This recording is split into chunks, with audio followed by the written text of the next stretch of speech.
Message from the West Coast to all points east. I know that I'm not perfect. The only thing saintly about me is the names of some of my towns, but I am still so much better than you. I'll take credit for Starbucks if you'll take credit for Walmart.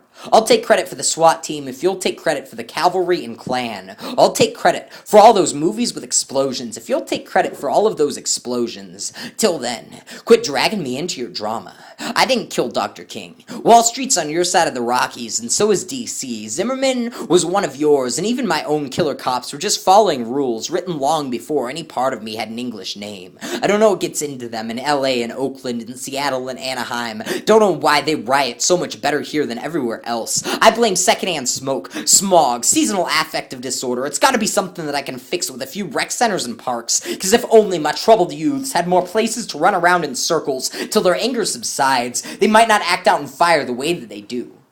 But I'm tired of getting blamed for your shit. Those ships full of white men had nothing to do with me. I would have turned them away at the coastline, or at least made them take a diversity seminar before setting foot on my shores. I would have handled it so much better if the tables were turned. And those ships with Africans as luggage, that's not my problem either. I would have blown them back home if they made it to me first, but there was nothing I could do from right here. When those steamships full of Asians started coming my way, I wanted so bad not to become you. I tried to nip that one in the bud as soon as the railroads were finished, hoping that the smoke from burning Chinatowns would make it across the Pacific as a warning that this was no promised land for them, but they didn't get the hint, so I had to turn them away. Now vehicles cross my borders with humans stashed inside. They don't get the hint either. I want my conscience to shine nearly as cheaply clean as the floors, and sometimes the tiles gotta come first. But we don't want to make a habit out of this. That's why we turn them away. And when we killed our Indians, it was more mercy killing than anything else. It would be inhumane to let them go on like that, sandwiched between the fort and the sea. They pled and killed to keep what they had, but sometimes you can't take the word of the gravely wounded on whether they'd be best off put down, and you try telling people who just ventured across a continent to stop 50 miles short of the sunset. After all of that walking or window seat buffalo hunting, there's no way that we could let those beaches go to waste. It was as fast and painless as anything can be, when there's bounties for grab and an ending in sight, and we left no wounded knee trail of tears buzzwords for the history books to feel bad about, because with 250 years of practice on your belt, this shit is no longer worth writing down.